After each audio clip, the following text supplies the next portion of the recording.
આમ તો અમરેલી જિલ્લાના રાજકારણમાં છેલ્લા ઘણા બધા દિવસથી હડકંપ છે. નેતાઓના નિવેદનબાજી, સરઘસ કાંડ, પત્રકાંડ, આ તમામની વચ્ચે એક વ્યક્તિ સતત ચર્ચામાં રહ્યા. તે વ્યક્તિનું નામ છે દિલીપ સંઘાણી.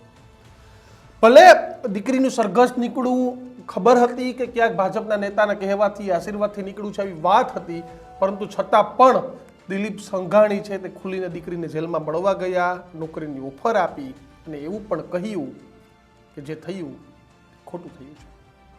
નમસ્કાર, હું છું દીક્ષિત ઠકરાર અને આપ જોઈ રહ્યા છો ગુજરાતનો ગર્જનાદ ન્યૂઝરૂમ.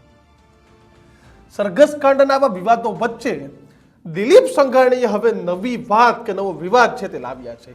દિલીપ સંઘાણીએ જે વનમાં રહેતા હિંસક પ્રાણીઓ છે તેની સામે સ્વરક્ષણ માટે હથિયારની માંગ સરકાર સમક્ષ મૂકી છે.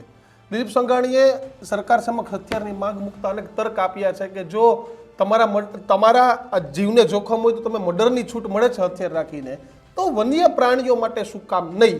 વન્ય પ્રાણીઓ છે તે હિંસક છે, ગાય ભેંસ દૂધ આપે છે, વન્ય પ્રાણીઓ તો હિંસક છે.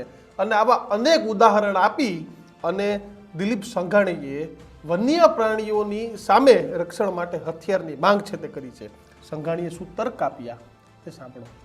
ગીર ફોરેસ્ટની બોર્ડર ઉપરના ગામો અને મોટા ભાગે જંગલી હિંસક પ્રાણીઓ અમરેલી જિલ્લામાં આગળ જતા પાલિતાણા સહિતનો વિસ્તાર ગણીએ તો ભાવનગરનો કેટલોક વિસ્તાર, જૂનાગઢનો વિસ્તાર, ગીર સોમનાથનો વિસ્તાર જે છે તે સીમ ખેતરમાં રેવન્યુ વિસ્તારમાં નીકળી જાય છે.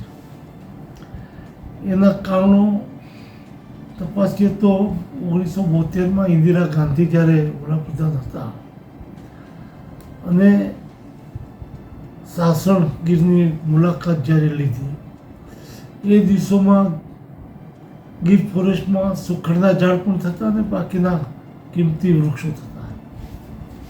આની ચોરી પણ કરવાના જે પ્રયાસો કરતા, પણ નેસડામાં રહેતા માલધારીઓ એક પણ વૃક્ષ કાપવા ન દેતા, ચોરી થતી અટકાવતા, વૃક્ષો અને ત્યાંના વન્ય પ્રાણીઓનું રક્ષણ પણ કરતા.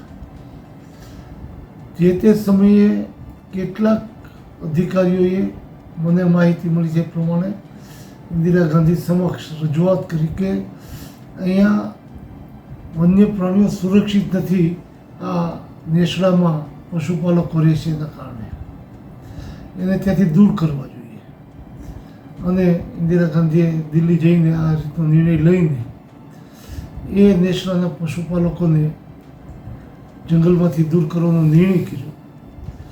જ્યારે પશુપાલકો ત્યાં રહેતા તો વન્ય પ્રાણીઓને આસાનીથી એનો ખોરાક મળતો, કારણ ગાય, ભેંસ, બળદ જે અંદર રહેતા એના કારણે આસાનીથી એનો ખોરાક મળતો, એટલે જંગલની હદ બહાર વન્ય પ્રાણીઓ જતા નહીં.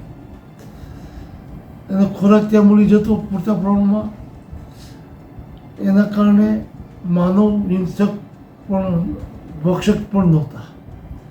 જ્યારે આ પરિસ્થિતિ 72 પછી શરૂ થઈ ધીરે ધીરે, તો એ વખતનું જંગલ જે ઘાટ હતું, આજે જોઈએ તો એ જંગલ ઘાટ નથી. જો માલધારીઓ ત્યાંથી જતા રહ્યા હોય તો આ જંગલનો નાશ કરનાર કોણ, આની પણ તપાસ થવી જોઈએ. વન્ય પ્રાણીઓ જે દિવસે આ કાયદો આઝાદી પહેલાં નહોતો ત્યારે પણ ક્રમશઃ એનું રક્ષણ થતું અને વધતા જતા. અને આજે તો કદાચ 10-15 કરતાં વધારે આઝાદી વખતના સમય કરતાં માનવ વસ્તી વધી છે એ કરતાં પણ એની વસ્તી હરોળમાં વધતી હોય, હરીફાઈમાં હોય એ રીતે વધી રહી છે. ત્યારે એની સુરક્ષાની વસ્તીની માટેની ચિંતા કરીને એના રક્ષણ માટે જે ખર્ચ થાય છે ત્યારે એ કશું જ દેશના જનતાના કે સામાન્ય આર્થિક વૃદ્ધિ દરમાં એનું યોગદાન નથી. ગાય ભેંસનું યોગદાન છે, દૂધ આપે એટલે, અને એના ચરમનો ઉદ્યોગ કરીને પણ મૃત્યુ પછી કામમાં આવે છે.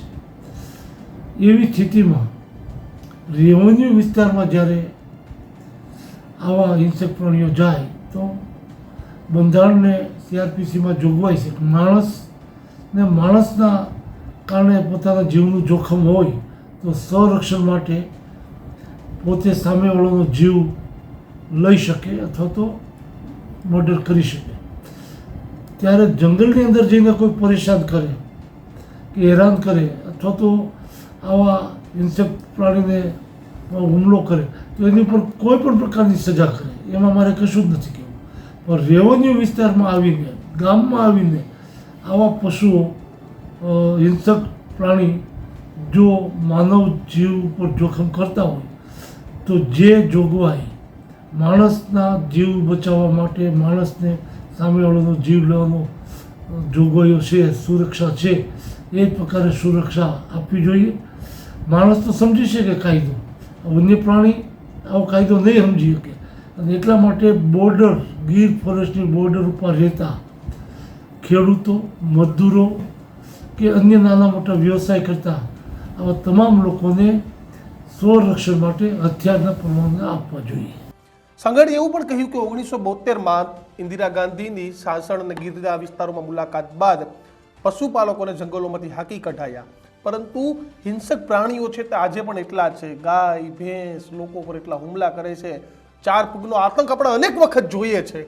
આ તમામની વચ્ચે દિલીપ સંઘાણીની આ વાત સાથે તમે કેટલા સહમત છો તે કોમેન્ટ બોક્સમાં જણાવજો. વધુ આવા જ વિડીયો જોવા માટે જોતા રહો ન્યૂઝ રૂમ, ગુજરાતનું ગર્જનાદ. નમસ્કાર.